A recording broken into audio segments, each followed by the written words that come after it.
Chapter में आगे बढ़ते हुए हम लोग देखते हैं डिस्प्लेसमेंट रिएक्शन। डिस्प्लेसमेंट रिएक्शन नाम से ही अपने को मालूम पड़ रहा है कि कुछ डिस्प्लेस हो रहा होगा। इसका मतलब यह है कि reaction where more reactive element replace less reactive element from its compound, यानी कि जो ज़्यादा रिएक्टिव एलिमेंट होगा वो कम रिएक्टिव एलिमेंट को उसके कंपाउंड से डिस्प्लेस कर देगा। इसको बोलते हैं डिस्प्लेसमेंट रिएक्शन। एग्जाम्पल के रूप में आयरन है, कॉपर सल्फेट है, तो आयरन ज़्यादा रिएक्टिव है, कॉपर कम रिएक्टिव है। तो आयरन जो है डिस्प्लेस कर देगा कॉपर को कॉपर सल्फेट में से और खुद सल्फेट को लेकर चला जाएगा, यानी कि FeSO4 बन जाएगा, कॉपर को अलग कर देगा। लेकिन अगर हम देखें कॉपर और FeSO4 का रिएक्शन करवाएंगे तो वो रिएक्शन नहीं होगा, क्योंकि कॉपर जो है वो लेस रिएक्टिव है आयरन की तुलना में। तो copper is less reactive, that's why copper can not replace iron from the iron sulphate. ठीक है ना। तो डिस्प्लेसमेंट रिएक्शन ये बोलता है कि वो डिस्प्लेसमेंट रिएक्शन वो रिएक्शन है जहाँ पर मोर reactive element less reactive element को उसके कंपाउंड से अलग कर देता है, डिस्प्लेस कर देता है। एग्जाम्पल के रूप में देख लो, लेड जो है वो कॉपर क्लोराइड में से कॉपर को अलग कर देगा और लेड क्लोराइड बन जाएगा, कॉपर अलग हो जाएगा। ठीक है ना। तो इसको बोलते हैं डिस्प्लेसमेंट रिएक्शन। अब हम देखते हैं double displacement reaction. Double displacement reaction मतलब होता है exchange of ions between the reactants, यानी कि इसमें क्या होता है, दोनों आपस में एक दूसरे को रिप्लेस कर देते हैं। कहने का मतलब ये है कि दो आयंस होंगे, दोनों अपने को इंटरचेंज कर देंगे। जैसे कि exchange of ions between the reactant मतलब ये होता है कि अपने पास सोडियम सल्फेट है Na2SO4 और बेरियम क्लोराइड है।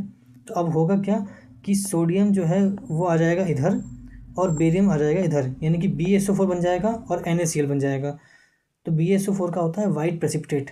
प्रेसिपिटेट क्या होता है, प्रेसिपिटेट मतलब होता है जो घुलता नहीं। जैसे कि अगर हम पानी लेंगे उसमें मिट्टी डाल देंगे और हिला देंगे तो मिट्टी बैठ जाएगी, तो जो बैठी हुई चीज़ है उसको हम लोग बोलते हैं प्रेसिपिटेट। ठीक है ना। सॉल्यूशन मतलब होता है जो घुला हुआ है, प्रेसिपिटेट मतलब जो घुला हुआ नहीं है, अनडिजॉल्व्ड। ठीक है ना, इनसॉल्युबल। अच्छा, एक एग्जाम्पल हम और देखते हैं लेड नाइट्रेट का डबल डिस्प्लेसमेंट एक्सपेरिमेंट में, डबल डिस्प्लेसमेंट रिएक्शन में। तो लेड नाइट्रेट है, पोटेशियम आयोडाइड है। अब क्या होगा कि लेड जो है वो आ जाएगा आयोडीन के साथ में, तो PbI2 बन जाएगा, और पोटेशियम आ जाएगा नाइट्रेट साथ में, तो बन जाएगा पोटेशियम नाइट्रेट। तो ये येलो कलर का PPT होता हैगा लेड आयोडाइड का, PbI2 का। आगे हम देखते हैं ऑक्सीडेशन रिएक्शन। ऑक्सीडेशन रिएक्शन में क्या होता है, अगर ऑक्सीजन ऐड हो रहा है तो ऑक्सीडेशन रिएक्शन है, अगर हाइड्रोजन रिमूव हो रहा है तभी भी ऑक्सीडेशन रिएक्शन है। उसका अपोजिट होता है रिडक्शन रिएक्शन। रिडक्शन रिएक्शन में क्या होता है, अगर हाइड्रोजन ऐड हो रहा है तो हम बोलेंगे रिडक्शन रिएक्शन है, या फिर अगर ऑक्सीजन रिमूव हो रहा है तभी हम लोग बोलेंगे रिडक्शन रिएक्शन है। जैसे कि मैग्नीशियम अगर हम बर्न करते हैं ऑक्सीजन की प्रेजेंस में तो बनता है मैग्नीशियम ऑक्साइड, क्योंकि यहाँ पर मैग्नीशियम में ऑक्सीजन ऐड हुआ है इसलिए हम बोलेंगे कि यहाँ पर ऑक्सीडेशन हुआ है। उसी तरीके से अगर हम देखते हैं कि कॉपर है और उसमें ऑक्सीजन के साथ रिएक्शन करता है वो, अब बनता है कॉपर ऑक्साइड, ब्लैक कलर की फिल्म होती है ये। तो यहाँ पर भी ऑक्सीडेशन रिएक्शन हुआ है क्योंकि ऑक्सीजन ऐड हुआ है कॉपर में। अब हम देखते हैं कॉपर ऑक्साइड है अपने पास, उसको हमने रिएक्शन करवा दिया हाइड्रोजन गैस के साथ में और हीट कर दिया, तो कॉपर अलग हो गया और H2O बन गया। तो हम देख सकते हैं कि कॉपर में से ऑक्सीजन जो है रिमूव हुआ है, तो इसका मतलब रिडक्शन रिएक्शन हुआ है कॉपर का। तो अगर कोई बोले कि कॉपर ऑक्साइड का क्या हुआ है, तो कॉपर ऑक्साइड का हुआ है रिडक्शन, क्योंकि कॉपर ऑक्साइड जो है वो कॉपर बन गया है और उसमें से ऑक्सीजन रिमूव हो गया। और देखें हाइड्रोजन के अंदर ऑक्सीजन ऐड हो गया, तो ये कह सकते हैं कि हाइड्रोजन को है उसका हो गया ऑक्सीडेशन। थोड़े और एग्जांपल देखते हैं। जिंक ऑक्साइड प्लस कार्बन, तो कार्बन जो है जिंक को अलग कर देगा और कार्बन जो है ऑक्सीजन को लेकर चला जाएगा, तो कार्बन का हो गया ऑक्सीडेशन और जिंक का हो गया रिडक्शन, क्योंकि जिंक ने ऑक्सीजन को रिमूव कर दिया, छोड़ दिया। तो अगर ऑक्सीजन रिमूव हो जाएगी तो हम उसको बोलेंगे रिडक्शन। MnO2 प्लस HCl, तो यहाँ पर हम देखते हैं कि MnCl2 बन रहा है, तो यानी कि ऑक्सीजन रिमूव हो रहा है, तो यहाँ हो रहा है रिडक्शन रिएक्शन। और हम देख सकते हैं कि यहाँ पर क्लोरीन में भी जो है वो हो रहा है ऑक्सीडेशन रिएक्शन, क्योंकि क्लोरीन में से हाइड्रोजन का रिमूवल हो रहा है, तो removal of hydrogen is oxidation reaction. ठीक है।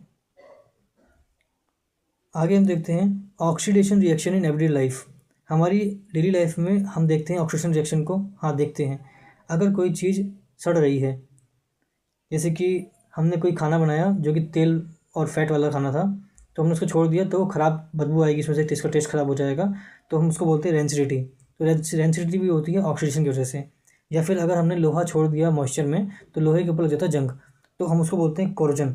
तो कोरोजन एंड रेंसिडिटी जो हैं वो ऑक्सीडेशन रिएक्शन के ही एग्जाम्पल हैं, ठीक है ना, डेली लाइफ के।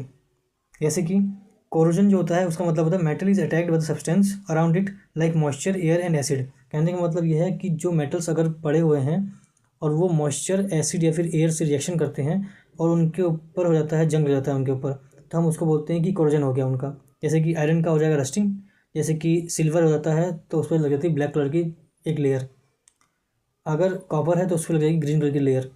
तो वो जो लेयर लग रही है वो ऑक्साइड की लेयर लग रही है, क्योंकि कॉपर ने रिएक्शन किया ऑक्सीजन के साथ में तो उसकी ऑक्साइड की लेयर बन गई, कॉपर के ऊपर कोरोजन हो गया। उसी तरीके से सिल्वर रिएक्शन करता है ऑक्सीजन के साथ में तो वो काला पड़ जाता है सिल्वर, तो उसने भी शो किया कोरोजन रिएक्शन या फिर कोरोजन शो किया। तो अगर मेटल को अटैक कर रहे हैं सब्सटेंस जैसे कि एसिड, एयर या फिर मॉइस्चर, यानी कि मेटल ख़राब हो रहा है मॉइस्चर की हेल्प से, एयर की हेल्प से या फिर एसिड की हेल्प से, तो हम उसको बोलते हैं कोरोजन हो रहा है। जैसे कि रस्टिंग ऑफ आयरन, जैसे कि green coating on the copper, जो कि कॉपर ऑक्साइड बन जाने की वजह से होता है, क्योंकि कॉपर के ऊपर एक लेयर चढ़ जाती है। Black coating on the silver, silver का काला पड़ जाना क्योंकि उसका रिएक्शन हो गया ऑक्सीजन के साथ में, मॉइस्चर के साथ में, तो उस पर कोरोजन हो रहा है। ये कह सकते हैं कि चांदी की हो रही रस्टिंग, चांदी पर जंग लग रहा है। रेंसिडिटी क्या होती है? रेंसिडिटी मतलब होता है कि हमारा जो खाना है जिसमें तेल और फैट था उसका सड़ना या फिर उसमें से स्मेल आना, उसमें से बदबू आना, उसको बोलते हैं रेंसिडिटी, कि हमारा जो खाना है वो हो गया रेंसिड। जैसे कि fat and oil containing food oxidise, यानी कि जो जिनमें फैट और ऑयल होता है उन फूड का ऑक्सीडेशन हो जाना या फिर उनका रेंसिड हो जाना, उनकी स्मेल और उनका टेस्ट चेंज हो जाना, इसको हम बोलते हैं रेंसिडिटी। रेंसिडिटी को बचाने के लिए हम क्या कर सकते हैं? हम यूज़ कर सकते हैं एयर टाइट कंटेनर्स, यानी कि जो भी अपना फूड है जिसमें ऑयल और फैट है उसको एयर टाइट कंटेनर में हम रख देंगे ताकि उसमें से एयर रिएक्शन ना करे, तो हम लोग बचा सकते हैं रेंसिडिटी को। जिस तरीके से हम देखते हैं कि जो चिप्स होते हैं उनमें नाइट्रोजन गैस भरी होती है, तो नाइट्रोजन गैस जो होती है वो इनर्ट गैस होती है कि वो रिएक्शन से बचाती है, यानी कि वो रेंसिडिटी से बचाती है, यानी कि जो अपना चिप्स है जो कि ऑयल में बना हुआ है वो रेंसिड ना हो, वो ख़राब ना हो, तो उसके अंदर भर देते हैं nitrogen gas, because nitrogen gas is inert gas and it prevent rancidity of the chips. या फिर हम लोग यूज़ कर सकते हैं एंटीऑक्सीडेंट। एंटीऑक्सीडेंट सब्सटेंस होते हैं जो कि ऑक्सीडेशन की रिएक्शन को रोकते हैं, जो कि हेल्प करते हैं कि खाना ख़राब ना हो या फिर रेंसिडिटी ना हो।